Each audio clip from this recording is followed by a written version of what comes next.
রনিনকে জুঁই সময় দিল না। রনিন হচ্ছে জুঁইয়ের প্রাক্তন প্রেমিক।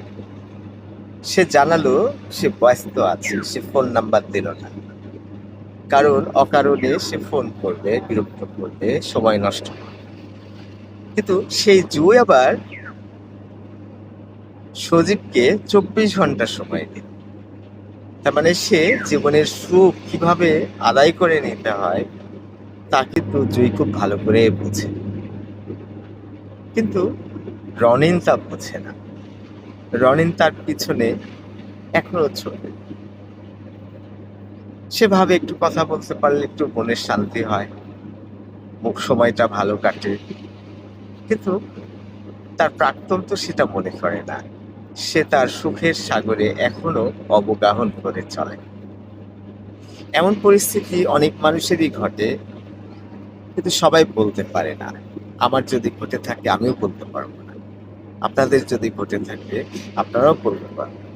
তারপরেও কেউ কেউ বলে, যেমন লাভগুরুর একটা প্রোগ্রাম ছিল, আর যে কি পিয়ার প্রোগ্রাম থাকে, এরকম অনেক প্রোগ্রামে কিন্তু তারা আবার বলে। আবার বলার পেছনে একটা কারণও থাকে, বিশেষ করে লাভগুরুতে, যে যাতে করে সে তার প্রাক্তনকে ফিরে পায়। আর এটা করার পেছনে সবচেয়ে বড় কারণ হলো যে তার প্রাক্তন তাকে ভুল বুঝে চলে গেছে। সে এখনো আশা করে যে তার প্রাক্তন যদি আসল কথাগুলো জানতো, মনের কথাগুলো জানতো, তাহলে হয়তো সে আবার তার সাথে সংযোগ স্থাপন করতো, আবার তার সাথে প্রেম করতো, বিয়ে করতো, সংসার করতো। তাহলে আপনার কি মনে হয় এই ব্যস্ত শব্দটা অতি জনপ্রিয়? যদিও এই শব্দটা আবার একটু ঘুরিয়ে যারা চাকরি করে তারা বলে শরীর খারাপ, অসুস্থ, বিভিন্ন অজুহাত দেখায়। তার মধ্যে সবচেয়ে বড় অজুহাত হলো যে আমি একটু অসুস্থ, অফিসে আজকে যেতে পারবো না। আর প্রাক্তন সাধারণত বলে আমি ব্যস্ত। এটা ছেলের ক্ষেত্রেও প্রযোজ্য। তবে ওই ছেলে কিন্তু যদি প্রাক্তন কোনো মেয়ে হয়, সে মেয়ের বোঝা উচিত যে যে ছেলে চলে যায় সে আসলে তাকে কখনোই ভালোবাসে। কিন্তু মেয়েদের ক্ষেত্রে ব্যাপারটা তাই না।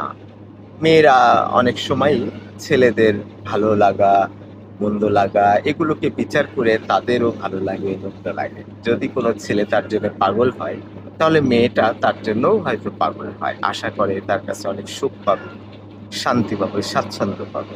কিন্তু সেই ছেলেটা যদি চরিত্রহীন, নষ্ট, লম্পট হয়, সে কিন্তু তাকে আসলে ভালোবাসেনি।